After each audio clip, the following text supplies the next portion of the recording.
welcome to our technically second episode of Space Case. My name is Brittany Saucier. I am an operator of a co-working space in Tacoma, Washington, and I have Mike Dinsio on as my very first guest. Mike and I kind of go way back. He has been working in my space for 2 years now, and we met at a different space in town, and he's a small business owner. And Mike, why don't you tell us about what you do? Yeah, pleasure to be on the show, Brittany. This is super. I'm excited about your podcast, by the way. Like, you're getting it going. Yeah, me too. It's a thing for you and something you wanted to do for a long time, and here we are. So congrats. We're this doing is it. Super cool. Yeah, thank you. I own Next Level Consultants. I'm a dental consultant in Tacoma, Washington, Tacoma, as you know.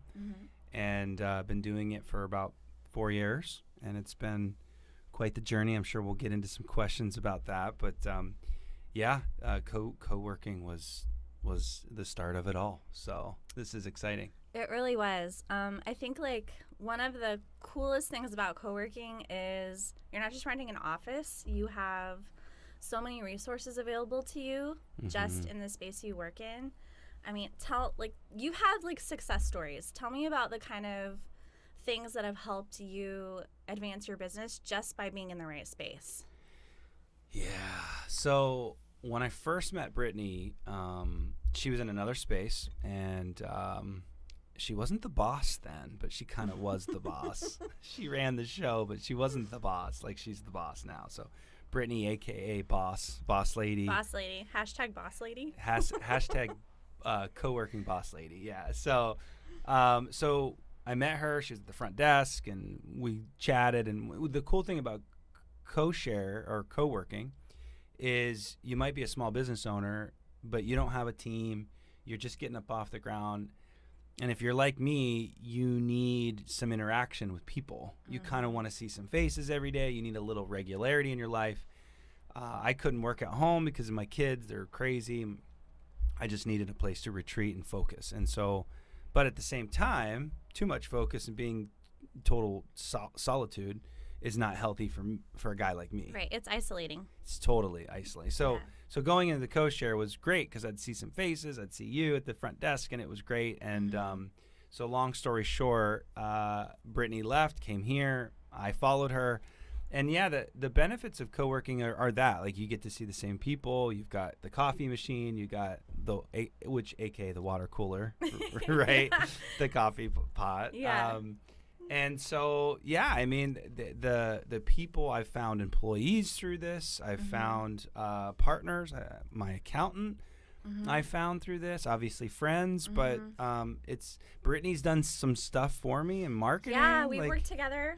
Yeah. I mean, it really, like, it's the networking.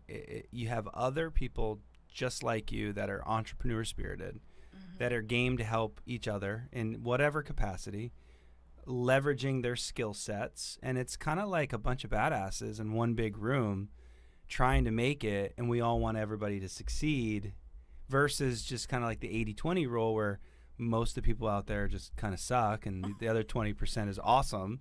Right. It's like having the 20% all in one space. Everyone's not just here punching the clock. They're literally coming in and they got their hustle on because it is their business. It is their brand. It is their success on the line. So when they are here, they're here to work. They're here to make things happen. They're here to network. And gosh, what a unique environment. I can't think of really any other situation where you walk into a dynamic like that. I can't either. Yeah. Well, so that I've really been thinking about what we're going to talk about on this episode, and I want to kind of touch on, you said it, entrepreneurship. Do you think that everyone should strive to be a business owner or an entrepreneur? Well, that's a good question.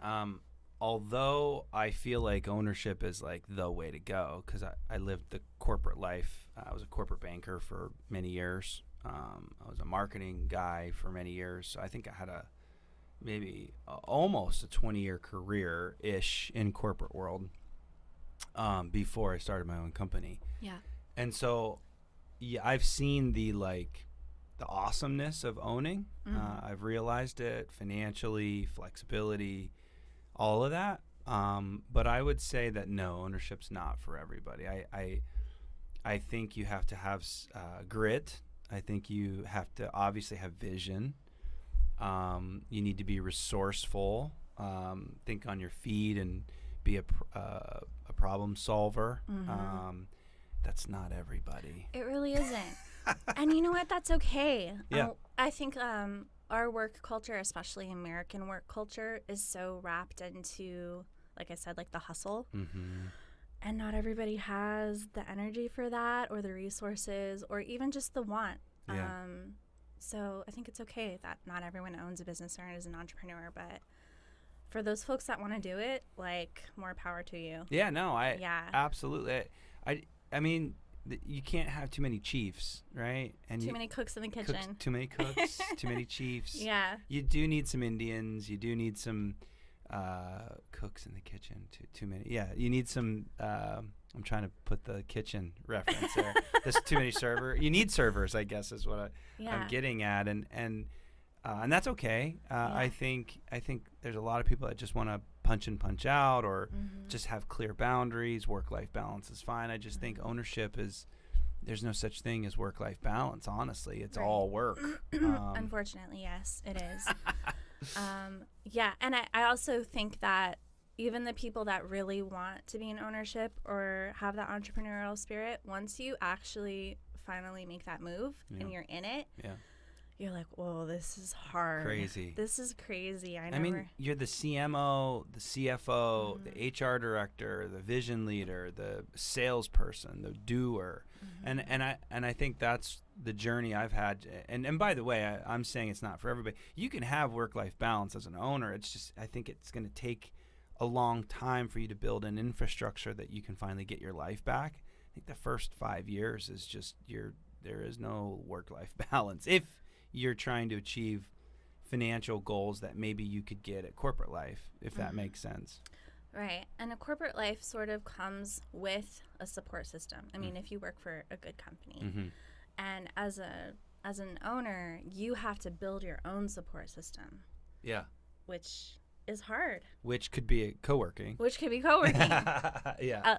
Nice plug. We'll circle back to that. Exactly.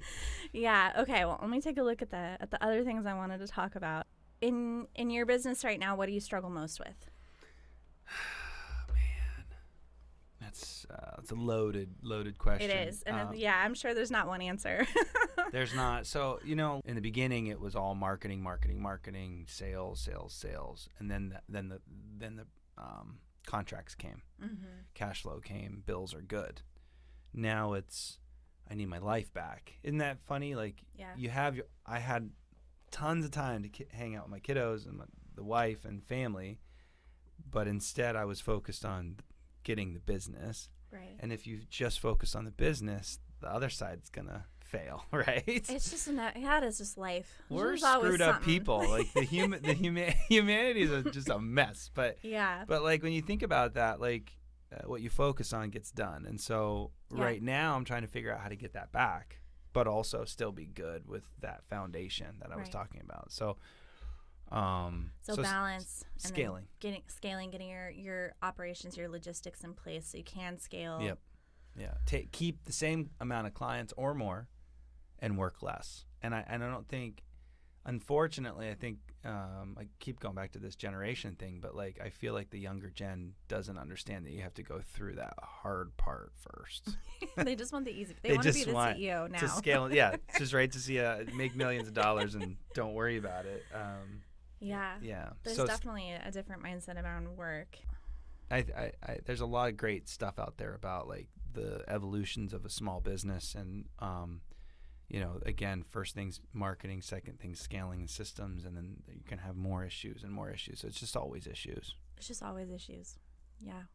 Just there's always something that is going to need your attention, and once you give that your attention, there's going to be it's balancing the plates, right? Yeah. You got all the plates you got to balance. Yep. Yeah. Exactly right. I'm super excited for this podcast, Brittany. I think that you got something special here. We've been talking about this for a while. We have. Congratulations on getting it going. Thank you. I feel so lucky to have access to all of these entrepreneurs and business owners and just super smart, passionate people. And really what I want to do is showcase everyone's talents and the fact that they all came together at a co-working space, and just the benefit of being in a place like this, and how it's not just a place to do your business, it's a resource in itself. I think there's a lot of unique and special stories to share here, and all of the people that work in this building, I don't think they just rent space for me. They're like my friends, and they're people that I have done business with, continue to do business with. So that's, I think that's worth sharing. I want to talk about it. It is super cool, and it's always interesting how the next person that signs a lease is like, oh, what do you do? Oh, cool, that's a thing. Yeah. Never thought about that. Like, you never know who you're going to run into at a co-share, but they're a top 20%, like we talked about, which is super cool. So I'm excited for this podcast. I'll definitely be listening. Yay! Well, thank you, Mike. It was really great to have you on. I'm sure you'll be a guest again. I hope so. We have so much to talk about. This interview wasn't too bad. I didn't swear and get crazy too much. That's okay.